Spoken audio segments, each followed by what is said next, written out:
আমাদের প্রতিশ্রুতি ছিল জর্জার গালজার জলাটা এডিবিতে মদিনালা খালদের উন্নত করতে। এটা নিয়ে আমি সংসদে কথা বলেছি।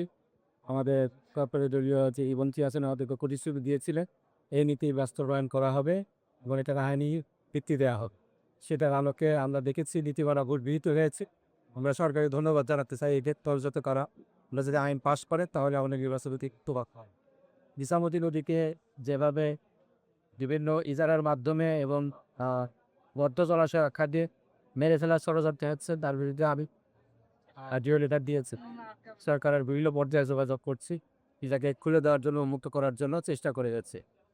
আর রাস্তাঘাট আমাদের যতগুলো রাস্তাঘাট আছে ভগ্ন দশা গত 17 বছরে উন্নয়ন হয়নি। নতুন অনেক রাস্তাঘাট করতে হবে। আর একটা মাস্টার প্ল্যান আমরা চেষ্টা করছি। এখানে প্রায়োরিটি বেসিসে সমস্ত রাস্তাঘাটের উন্নয়ন যা বরাদ্দ আসবে কিন্তু আমরা বৈষম্যহীনভাবে প্রত্যেকটা ইউনিয়ন ধরে বেরো প্রত্যেকটা ওয়ার্ড ধরে বেরো আমরা করার চেষ্টা করি। স্কুল কলেজ মাদ্রাসার যে বিল্ডিংগুলো রয়েছে একই কথা প্রযোজ্য। আমরা একটা মাস্টার প্ল্যান করছি। জলাবদ্ধতার সমস্যা রয়েছে, অনেক কৃষি জমি জলাবদ্ধতার কারণে চাষ করা যায় না। এগুলো নিয়ে আমরা কাজ করছি। বিভিন্ন সোলার প্যানেল আসছে, অন্যান্য পর্যায়ে ও উপায় উপকরণ ব্যবহার করে জলাবদ্ধতা দূর করার চেষ্টা করছি। তবে আমরা মাদকের ছোবল থেকে এটা জাতীয় সমস্যা আমাদের এলাকাবাসীকে রক্ষা করার জন্য আমরা ওখানে আইনশৃঙ্খলা এই পলিটিক বৈঠকগুলো আছে যেখানে আমাদের কথা তুলে ধরছি। আইনশৃঙ্খলা রক্ষাকারী বাহিনীকে আমরা প্রতিবিধ পেশার দিচ্ছি এতে রক্ষা করার জন্য।